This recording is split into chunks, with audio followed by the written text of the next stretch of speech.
scrappy friends, welcome to the Spiegel Mom Scraps YouTube channel. This is Hannah with you today, if you haven't noticed by my mat in my hands. If you're new to the channel, welcome. I am working on a mixed media layout because this month we are doing artsy type stuff.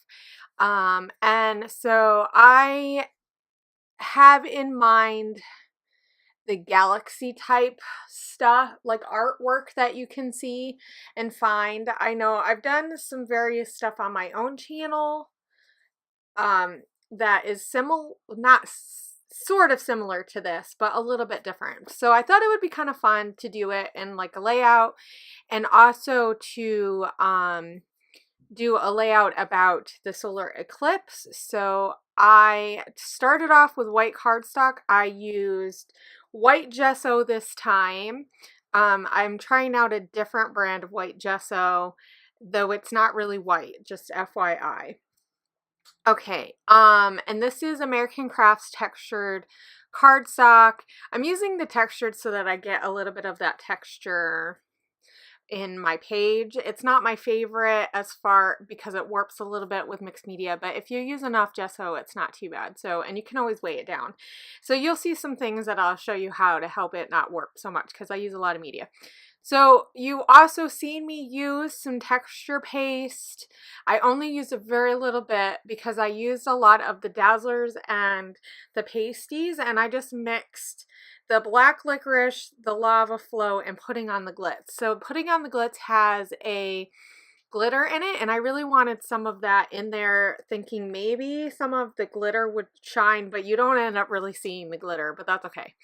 Sometimes you just have to try it and see if it works. So I really wanted this texture and everything from that stencil. So I am just spraying. This is something that I'm learning how to do a little bit more now that I'm doing a little bit more like art journaly type pages, is spraying on your page and really letting it flow together. And the key is to use a lot of spray. And I know it seems really weird, but when it all starts pooling together, you get these really cool colors. So I used the Vibes. I used Jenny B Blue, Snowy Wave Man, and Razzle Dazzle Berry. And I will say the Razzle Dazzle Berry and the Jenny B Blue are one of my favorite of the sprays. They're some of my favorite colors. I love that teal, but I wanted the blue from the Snowy Wave. Now, so what you see me do here is I sprayed some water on my page, hoping to kind of get a little bit of a lift off, because I needed to do another coat of the sprays. I could have left it one, but I really wanted vibrant colors to kind of peek through together, because I wanted it decently dark. I mean, when you see galaxy type paintings, they're usually really dark, and you can add a variety of different colors. I just stuck with blues, teals, and some purple type tones, but you can definitely add a little bit more red to it, or like almost like an orangey color, or like a coral color. That would have looked really good too, but I just wanted to stick to these colors. These are the color palette that I've kind of stuck to a lot lately. And then I took some of the acritonez in black, and I watered it down and just kind of sprayed it, like plopped it around, because in the end I'm hoping that it'll kind of like look a little bit more cloudy. And I thought about using a lot more white, but my problem with it is sometimes it's not always as opaque as I want it to be, and I could just plop it on the page and have big pieces, but I didn't really want that. So I find that when you water it down, I really need like I need a paint thinner, really is what I need, so I don't lose the opacity of it. But anyway, that's okay, because I know I'm gonna do this layout, so it doesn't need to be perfect, even though sometimes when you do these artsy stuff, sometimes you have this thought in your mind, and when it doesn't turn out. But I think the thing to remember whenever you do media like this is sometimes you're not going to get the result that you think you're going to get, and you have to keep trying. and playing around and tweaking your process. So if you don't, at first you don't get the result that you want, do it again. And I think that's why I keep doing some of these same techniques over and over again, because I really want to see how it's going to change. So here you've seen me take, I know I'm talking and like doing things and talking, so I'm sorry if you guys are having a hard time following me. I have 20 minutes of this, so I hope you have some coffee or something, but this process just really takes a long time and I didn't want to rush through it. So I hope that you guys are okay with a little bit longer video today. I feel like this is how my first videos used to be, but if you guys follow me from my channel, if not, make sure you look below for my links. But if you followed me from the beginning, you'll know that mixed media has been a really big part of my style throughout my scrapbooking career, if you will, or scrapbooking journey. And it's really, really fun to kind of come back to that lately and just, but do it with a whole new set of products. And that's one of the things that I love about Jody's shop, and one of the things that I love about Shimmers is that these products, there's so many different varieties that you really can get so many different looks. And you can get the acrylic look that I love, you can get the watercolor look that I love, and you can play around with it, and they really help you just kind of start getting this dabble into this mixed media world. And they're not really expensive in the sense of you can use coupons, you can get discounts and all that stuff. So make sure you look below to the links for the products. If you use my code, you can get 20% off or 15% off in the store. Yeah, it's 15. And if there's sales going on, you can get discounted of products too. So always look for sales that Jody's having on. I don't know the last time. It's been a while since she's had a sale, but you know, be on the lookout for that kind of stuff, because we try to post all that kind of stuff on social media. So make sure you follow us on social media so that you can not lose out on that. So you've seen me create okay, so like I said at the beginning, this is a layout for the solar eclipse. I knew that when I started that I wanted to do something like that. So I took just something round. I'm not very precise. I find something round in my room, because I cannot draw a circle to save my life here. And then I started off with the black acritonez, which is tartar, and it's a very I don't know. It's not a true black in what I think a true black is, but that's okay, because I just wanted a little base of a layer. And then on top of that, I took some of the pasties, the lava flow, and I think I added a little bit of the dazzlers to it too. So the black licorice dazzlers. So here I am repeating some of the same elements in different areas, but having it look way different, right? So I did that and I put it over top because I kind of want it to raise. I want there to be texture and I want a different layer. And I'm not really going to do a whole lot of media on top of this besides what you're seeing me do. Okay, so the next step that you've seen me do was take a marker pen and some white watercolor. So I have some of the tubes of the watercolor.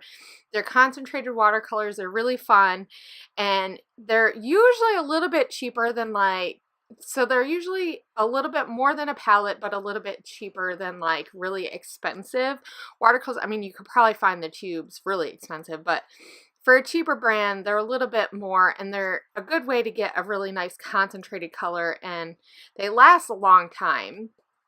But they had a white, and so I really wanted to get something white before I used my marker pen, so I didn't get a lot of the lift off from the sprays, because those sprays, if you hit a lot of water on it, it's done. So one of the things to think about if you're doing a layout like this and you are afraid you're going to spill something on it or something gets spilled on it, some of that media is probably going to get lift off.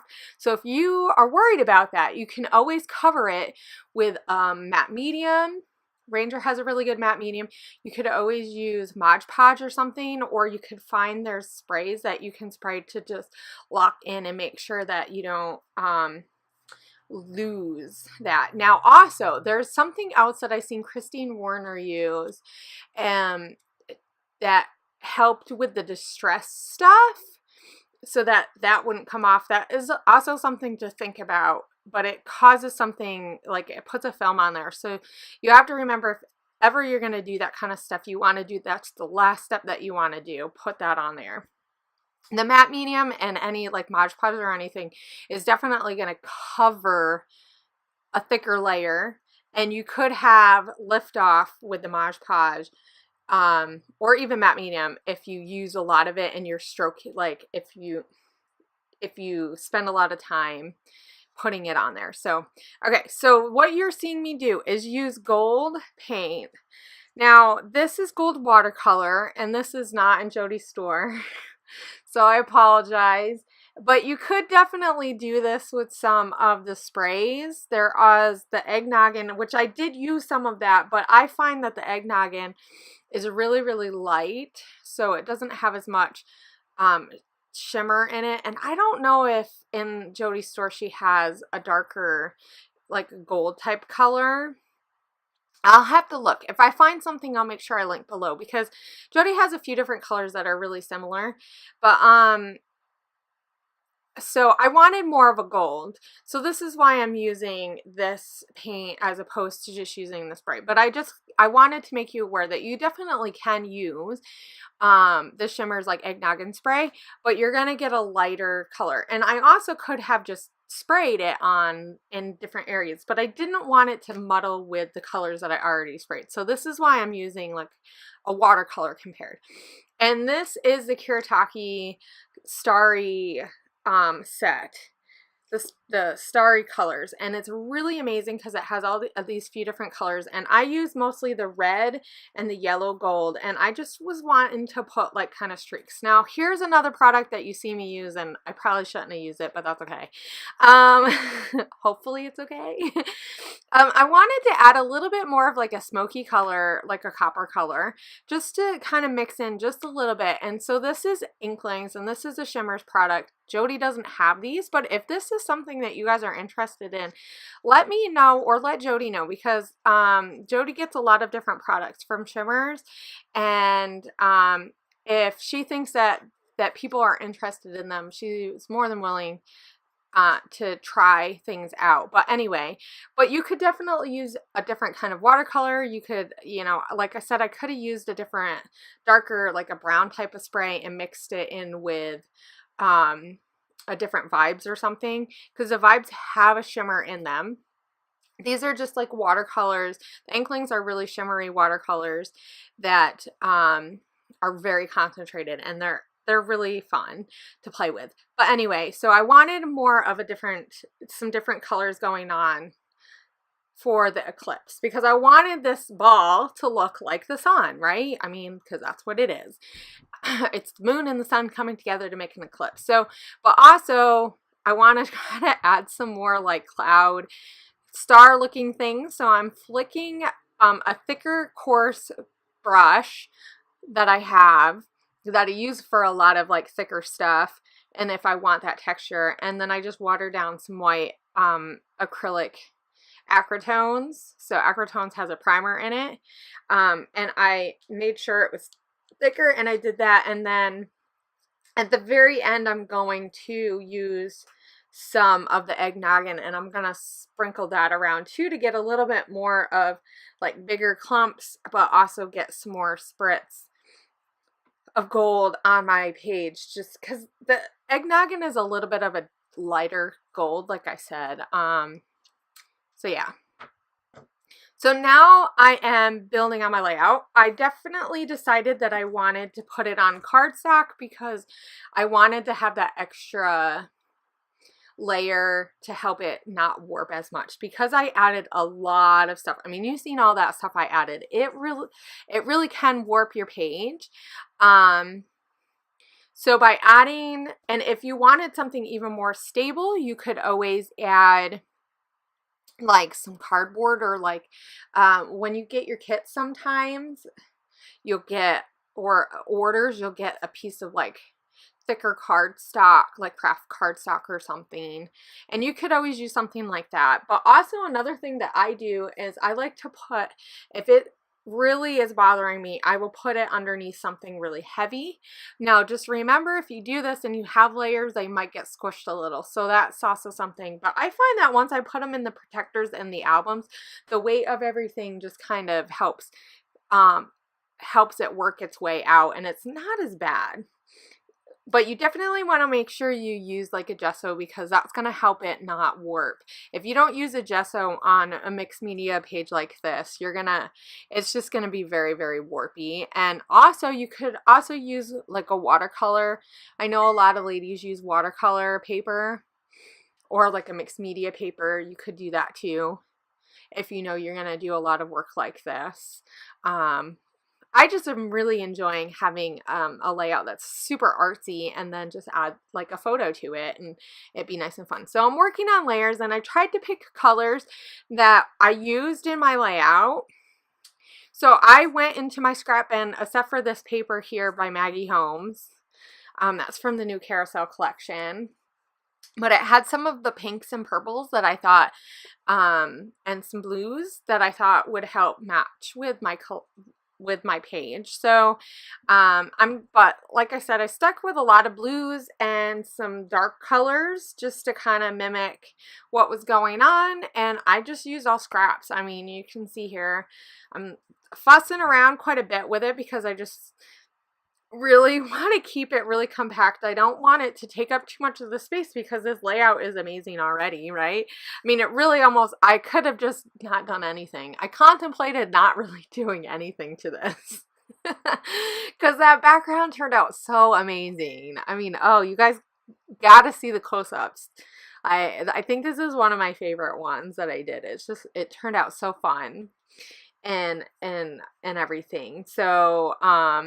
So here's that, and I just used a lot of ATG. If you're afraid that your picture or whatever, your clusters aren't going to stick to your mixed media, you can always use like a red line tape, or you could staple it and add the staple as part of a focal point. Sometimes I do that.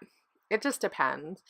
But I find that the ATG, if I use a little bit extra, it works. So I'm channeling my inner Missy, and I'm gonna add some thread to my layout. I really want some of that gold that I had from the rays of the sun.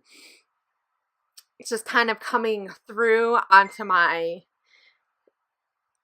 cluster there. So I just did two, one on the top, one on the bottom, and in between layers, when I put it down, I made sure that I used a pop adhesive. So one of the things, and I know that I don't do this very often, but I really like the way that it looks, is sometimes when I'm doing layers like this, I will actually add a dimensional adhesive, like tape, or you could even use like at the dollar store, you can get like the foam. Sometimes they have adhesive on them, sometimes they don't. But you could always do something like that too, and that would help just kind of create more layers. And as you could see, as I started tucking other things in, it gives me a little bit of space, and you see that dimension. And I think you really need it with a layout like this because there is a lot going on. You want to be able to see all the little things that you're tucking in. So I used some washi tape. I use that gold, or not that gold, that yellow star, a little tag that says noted, a little carousel tag that is like a ticket tag, and then those sunglasses. I thought that was perfect, and then I end up putting some of that gold, and I'm just coming back through and making sure I have enough gold, putting some gold around some of the areas in my cluster, and now I'm just going to add some sequins. So I'm pretty much done. It took a very long time. Well, half of it was, I just took a long time, but I did this over multiple days, so I find that sometimes when you do that, you don't realize how long it takes you to get it done. But I had so much fun doing this, so like the fact that it took me so long to do it really didn't matter. And I think that's one of the things that you need to remember about your process, and this is just scrapbooking in general or doing art in general, that sometimes things take a while because you're waiting for things to dry. You're trying to think through the different decisions that you make. And it's especially when you're doing like a mixed media page, you really do want to think through your process and make sure that what you're doing isn't how it's gonna affect the next stage. So yeah, so it's okay if you're having fun and you enjoyed the process and you enjoyed your layout and the outcome. Who cares? It doesn't really matter how long it's taken you to do it. So here's just that final flicker of gold eggnoggin, and I absolutely love how this turned out. These close-ups are amazing. So make sure you go and check out the store so you can see all the different things that I used. I used Lisa's Starry Night sequins, and I used Morning Glow and a couple of the red from the water lily. So all of those packs are in the store. They are new this month and they're amazing. They're really nice and fun. So check those out. Use my code if you want to get something, or save my code for later. And I will see you guys later. I hope you guys have a great scrappy week. And I hope everyone in Florida is safe. I know all of us are thinking about you guys, and I know we have a couple of design team members that are close in the past, so take care and be safe. I'll see you guys later and have a great week.